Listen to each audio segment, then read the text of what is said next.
రష్మిక మందన పెళ్ళి ఎంతోమంది కడుపు మండిపోతుంది.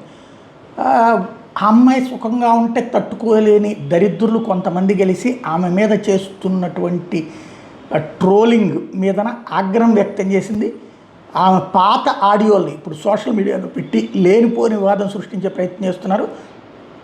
పుష్ప సీక్వెల్ సినిమాలో హీరోయిన్గా దేశవ్యాప్తంగా గుర్తింపు వచ్చిన తర్వాత అమ్మాయిని ఇది ఇండియాస్ క్రష్ అని కూడా పిలుస్తుంటాం. విజయ్ దేవరకొండతో మన పెళ్ళి అవ్వడం, 2018లో వచ్చిన గీత గోవిందంలో వీళ్ళిద్దరూ కలవడం, వాళ్ళిద్దరూ మంచి అనుబంధం ఏర్పాటు చేసుకోవడం, ఒకళ్ళంటే ఒకళ్ళు ప్రాణంగా భావించడం, ఆ తర్వాత వాళ్ళిద్దరు ఇప్పుడు పెళ్లి చేసుకున్నారు. అయితే అంతకుముందు కన్నడ హీరో రక్షిత్ శెట్టిని రష్మిక ప్రేమించి పెళ్లి వరకు వెళ్ళింది. 2017లో ఎంగేజ్మెంట్ తర్వాత ఏర్పడిన విభేదాలతో ఏడాదిలోనే ఇద్దరు విడిపోయారు.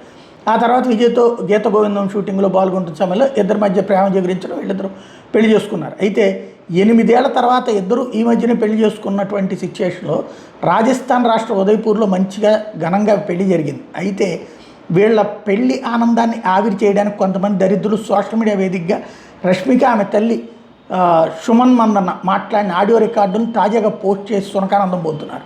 తన జీవిత భాగస్వామితో కాస్త ఎంజాయ్ మూడ్లో ఉన్న రష్మికకి ఇది చిర్రెత్తుకొచ్చింది. వెంటనే ఆ వీడియోలు డిలీట్ చేయాలని, లేకపోతే పోస్ట్ చేసిన వాళ్ళ సంగతి తేలుస్తా అంటూ స్ట్రాంగ్ వార్నింగ్ ఇచ్చింది. గత 8 ఏళ్లుగా తప్పుడు ప్రచారాలతో ఎంతో ఉపయోగపడుతున్నా ఎప్పుడో దొంగచాటుగా రికార్డు చేసిన ఆడియోలు ఇష్టం వచ్చినట్టు ఎడిట్ చేసి ఇప్పుడు సోషల్ మీడియాలో పెట్టి ఇబ్బంది పెట్టాలని చూస్తే సహించేది లేదంటూ తేల్చి చెప్పారు. ఈరోజు మధ్యాహ్నం సోషల్ మీడియాలో వార్నింగ్ లెటర్ను పోస్ట్ చేసింది రష్మిక.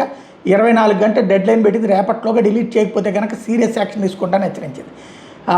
అందులో ఆడియోలో ఉన్నటువంటి అంశాల మీద రకరకాల కథనాలు ఉన్నాయి. రక్షిత్ శెట్టి రష్మికని ఎలా ఇబ్బంది పెట్టిందనే విషయాలు అందులో ఆమె తల్లి ప్రస్తావించింది.